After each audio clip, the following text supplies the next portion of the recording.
NBC sent a crew from Burbank, and they had a crew from NBC New York, and along with some other people from various other stations to edit program material for the news broadcast, the Huntley-Brinkley Report, that was done live every day. And I think it was recorded at 3 to 3:30 every day, which aired at 6 to 6:30 on the West Coast. But being live broadcast, it had to be done that way. Each editor was assigned a videotape machine.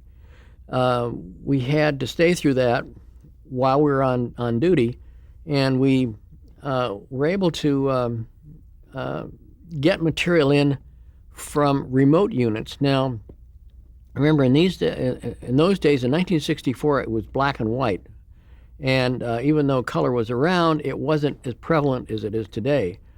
And in order to get these programs out, they didn't have things like we have today. They didn't have camcorders.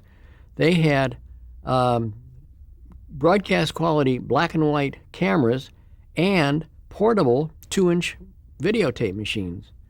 And the only place they could put those was in the back of a big van or a huge trunk, because they must have weighed 200 or 300 pounds. They were gigantic monsters.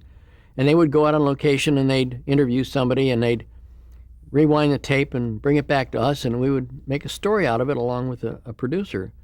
And so most of it was interview material? Yes, yes. I remember at one point that was really bothered me at the time. I was editing a story about Humphrey going to see the president about something or other, and so the producer came in and he brought the material in, and we cut the spot. And it was very close to 3 o'clock in the afternoon when the Huntley-Brinkley show was supposed to go on.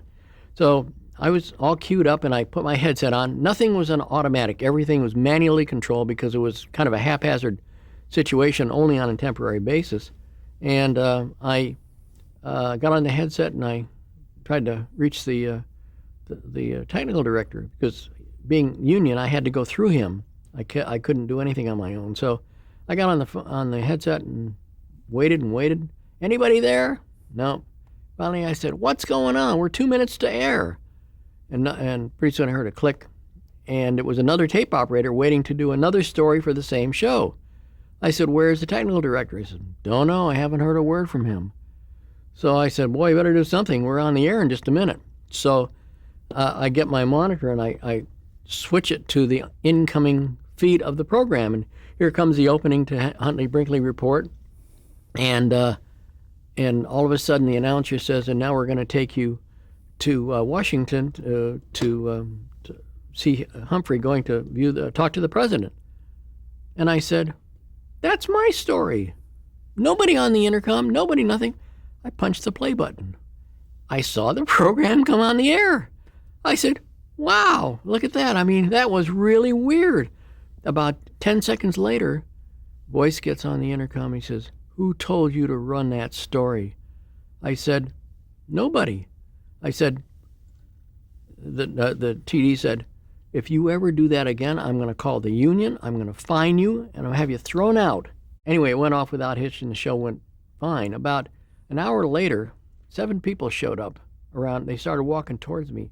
The shop steward, a number of one NBC executive, and apparently the technical director. I thought they were really going to chew me out and give me hell for this whole thing. The technical director walked out, held his hand out to me, and he says, "I apologize." He says, "You saved my butt." They made him do that. So that was something that, I took it on my own, and what made me do it, I don't know. But that was the only incident that really shook me up, because I knew I was right, and yet nobody believed me, and it worked out okay.